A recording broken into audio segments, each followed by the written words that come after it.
दोस्तों हम लेकर आ चुके हैं आप लोगों के लिए 10 मिनट में 50 बड़ी खबरें बताएंगे आखिरकार कैसे दोस्तों इजराइल ने किया हमास के ऊपर हमला, तो हमास ने भी दिया मुंह तोड़ जवाब।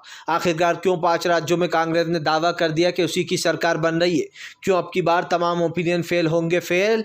आखिरकार कैसे जो है यहाँ पर गाजा पट्टी में अटैक होने के बाद हमास ने इसराइल के कई शहरों पर बरसा दिए रॉकेट। तो तमाम खबरों पर बात करेंगे। उससे पहले अगर चैनल पर पहली बार हो जल्दी से सब्सक्राइब कर लो, उसके बाद एक बेल आइकन आएगी, उसको ऑल नोटिफिकेशन पे दबाइए ताकि हर वीडियो की जो अपडेट है वो आप तक पहुंच पाए।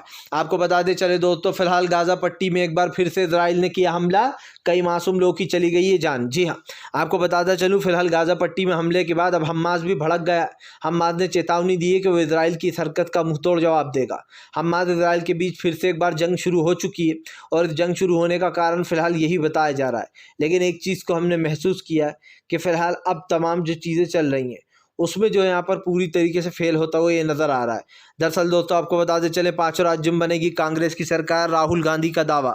जी हाँ, आपको बताते चले कांग्रेस दावा कर रही है कि ये तमाम ओपिनियन एग्जिट पोल जो है वो एग्जिट ही हो जाएंगे क्योंकि इनका कोई महत्व नहीं है। आपको बताते चले कांग्रेस ये दावा कर रही है कि वो जनता के बीच में रही है, मध्य प्रदेश से लेकर तो तमाम जगहों पर उसने अपनी नज़र बना कर रखी। उन्होंने कहा, उनका कहना है कि फिलहाल मध्य प्रदेश में कांग्रेस वापसी कर रही है। यही नहीं, रणदीप सुरजेवाला ने तो एक वीडियो भी जारी कर दिया जिसमें उन्होंने कहा कि देख लेना आप 3 तारीख के दिन इनकी जो असलियत है वो लोगों के सामने आ जाएगी, किसकी सरकार बन रही है। दरअसल माना जा रहा है कि अब की बार मध्य प्रदेश में फिर से बीजेपी आ सकती है और एग्जिट पोल के अकॉर्डिंग, लेकिन बताया जा रहा है कि फिलहाल फिर से बीजेपी को झटका भी लग सकता है। आपको बताते चले फिलहाल हमारे इजराइल की जंग में तमाम मुस्लिम देशों ने दी चेतावनी। मुस्लिम देश बोले 48 घंटे के अंदर मिटा देंगे इजराइल को। आपको बताते चले फिलहाल मुस्लिम देशों ने चेतावनी दी है कि अगर इजराइल ने फिर से हमले करने की कोशिश की तो वो जो है इस गलती को माफ़ नहीं करेगा। दरअसल दोस्तों माना जा रहा है हमारे इजराइल के बीच की जंग को लेकर अब काफ़ी ज़्यादा भड़कता हुआ नज़र आ रहा है। यहाँ पर जो है तमाम 57 मुस्लिम देश उन्होंने चेतावनी दे डाली है कि वो इस चीज़ को बर्दाश्त बिल्कुल भी नहीं करेंगे। दरअसल दोस्तों सीधी सी बात यह है कि यहाँ पर जो भी हमले हो रहे हैं जिन चीज़ों को लेकर उसको लेकर सीधी सीधी अब चेतावनी देता हुआ ये नज़र आया है और ये चेतावनी कहीं ना कहीं बड़ी है। आपको बताते चले फिलहाल विधानसभा में ज़ोरदार हंगामा, अखिलेश यादव ने योगी सरकार को घेरा।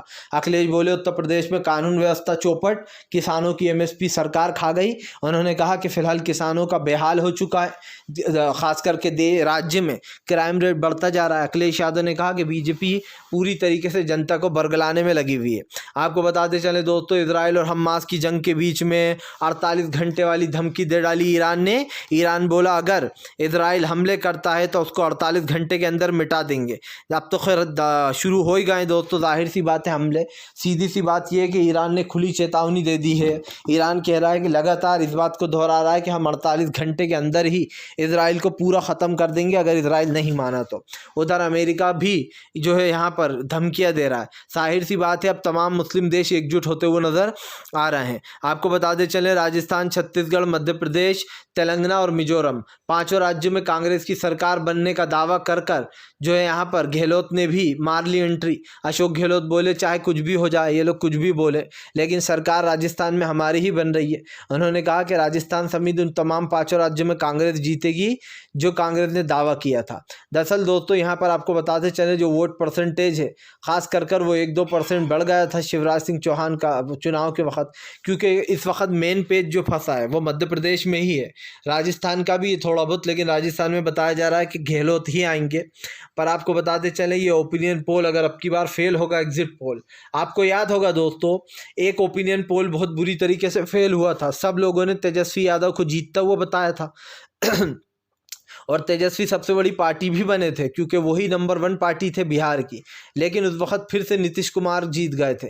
यही कारण रहा था कि गठबंधन की जीत हुई थी और तेजस्वी की हार हो गई थी, लेकिन बहुत कम मार्जिन से। आपको बताते चले दोस्तों फिलहाल हमास और इजराइल की जंग के बीच में हिजबुल्लाह कर रहा है तैयारी। 30,000 मुजाहिदीनों के साथ हिजबुल्लाह का अगला प्लान। जी हाँ, मिशन इजराइल। दरअसल आपको बताते चले हिजबुल्लाह ने भी अटैक रोक रखे थे, लेकिन बताया जा रहा है कि अगर इजराइल अटैक करेगा तो फिलहाल हम भी जो है यहाँ पर अटैक करेंगे।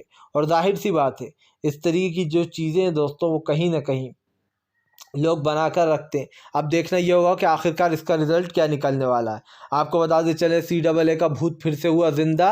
ममता बनर्जी बोली सिर्फ बीजेपी लोगों को डराने का काम करती है, वो CAA के नाम पर लोगों को अनाप शनाप चीज़ें बता रही है। उन्होंने कहा कि जब कोई डरता नहीं है तो बीजेपी इसी तरीके के काले कानूनों की बात करती है। ममता बनर्जी ने कहा कि दम है तो NRC लाकर बताओ CAA। दरअसल आपको बता दें चले अमित शाह ने अपने एक बयान में कहा था, दीदी आप घुसपैठियों को घुसपैठ करवा रही हो बंगाल में, हम CAA तो आकर रहेगा और आपकी उल्टी गिनती अब शुरू हो गई है, जिसको लेकर ममता बनर्जी ने जमकर बीजेपी को लपेटा। आपको बता दें चले दोस्तों हमास इजराइल की जंग के बीच में ईरान ने जो है यहाँ पर दिया हमास के साथ। ईरान बोला हमास के साथ खड़े हुए हैं, अंत तक रहेंगे। दरअसल आपको बताते चले ईरान लगातार हमास की वकालत कर रहा है और सीधी सी बात यह है कि वो फ़लस्तीनी और जो ख़ास करके क्योंकि हमास ने बहुत साथ दिया, इसी को लेकर उसने खुली चेतावनी दी कि इस तरीके की चीज़ों को बिल्कुल भी बढ़ावा नहीं दिया जाए। हालांकि हम आपको बता दें ईरान और तमाम मुस्लिम देश एकजुट होने की बात करते हैं और वो कहीं ना कहीं है भी, क्योंकि ये तमाम मैटर जो सामने निकल कर आ रहा है इसमें अब एक चीज़ तो साफ़ हो चुकी है कि ये रफड़ा काफ़ी आगे बढ़ चुका है। आपको बताते चले फिलहाल प्रधानमंत्री नरेंद्र मोदी के ऊपर जमकर फायर हो गए दोस्तों जो है राहुल गांधी ने कहा कि प्रधानमंत्री नरेंद्र मोदी जनता के नहीं बल्कि अडानी और अंबानी के लिए काम करते हैं। राहुल गांधी ने बीजेपी के ऊपर आरोप लगाया कि बीजेपी की तुष्टीकरण की राजनीति जनता को बर्बाद कर रही है।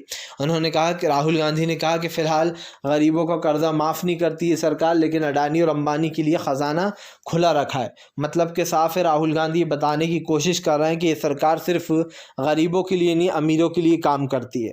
आपको बताते चले दोस्तों हमास इजराइल की जंग के बीच में हूती विद्रोहियों का बड़ा ऐलान। हूती विद्रोही बोले हमेशा फ़िलिस्तीनियों के समर्थन में खड़े रहेंगे, फ़िलिस्तीन के एक भी भाई को कुछ नहीं होने देंगे। आपको बताते चले अब फ़िलिस्तीन के समर्थन में फिर से हूती विद्रोही कूद पड़े। हूती विद्रोहियों ने चेतावनी दी है कि अगर इजराइल ने हम ख़ास करके फ़िलिस्तीनियों के ऊपर हमले किए तो हम भी इजराइल को बख्शेंगे नहीं। आपको बताते चलें हूती विद्रोहियों को लेकर ये बड़ा बयान निकल कर सामने आया, जहाँ पर यह भी बताया जा रहा है कि फ़िलहाल अब ये गेम बिगड़ता हुआ नज़र आ रहा है। सबसे बड़ी बात क्या है दोस्तों कि फ़िलहाल यहाँ पर तमाम कैरेक्टर्स जो हैं वो फेल होते हुए नज़र आ रहे हैं। क्यों आ रहे हैं? क्योंकि आपने एक चीज़ को नोटिस नहीं किया होगा, ये जितनी भी चीज़ें हैं इसको लेकर कहीं ना कहीं इजराइल के बड़े दावे फेल हो गए, क्योंकि यहाँ पर इजराइल और हमास की जंग में हमास इजराइल से बहुत आगे निकल चुका है। आपको बता दें चले दोस्तों फिलहाल ओपिनियन पोल में तमाम राज्यों में कांग्रेस की सरकार बनने पर बीजेपी में भरी है टेंशन। बीजेपी और कांग्रेस दोस्तों आमने सामने खड़ी हैं।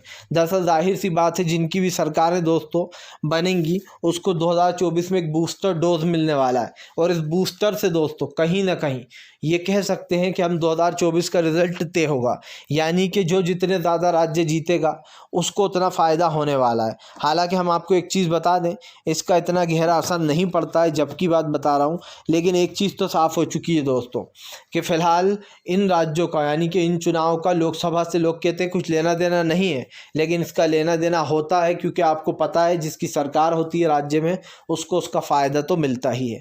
आपको बताते चले दोस्तों फिलहाल हमास और इजराइल की जंग के बीच में अब जो यहाँ पर हमास ने अपने लड़ाकों को कर दिया ऐसी जगह फिट जहां पर ये समझ लीजिए कि इजराइल को होने वाला सबसे बड़ा नुकसान।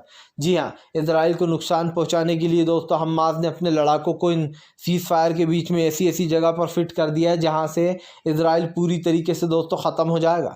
आपको बताते चले हमास इजराइल के बीच की जो डील हुई थी वो तो अब ख़त्म होने वाली है, लेकिन इसको लेकर कहीं ना कहीं जो यहाँ पर इजराइल पर हमास 100 गुना भारी पड़ता हुआ नज़र आ रहा है। यही कारण दोस्तों जो हमास और इजराइल के बीच की जंग अब एक बड़ा रौद्र रूप ले सकती है। आपको बताते चलें फिलहाल इस जंग के आगे क्या होने वाला है ये तो आने वाला वक्त ही बताएगा, लेकिन एक चीज़ तो साफ़ हो चुकी है कि फ़िलहाल दोस्तों यहाँ पर ख़ास करके इन मुद्दों पर जो यहाँ पर घिर चुकी है अब इजरायली सेना, क्योंकि हमास के लड़ाके कहीं ना कहीं इजराइल पर भारी पड़ते हुए नज़र आएंगे। फ़िलहाल आपको बताना है वीडियो कैसा लगा, अच्छा लगा तो लाइक कीजिए, कमेंट ज़रूर कीजिएगा, और दोस्तों चैनल सब्सक्राइब करके पास में घंटी आएगी उसको ज़रूर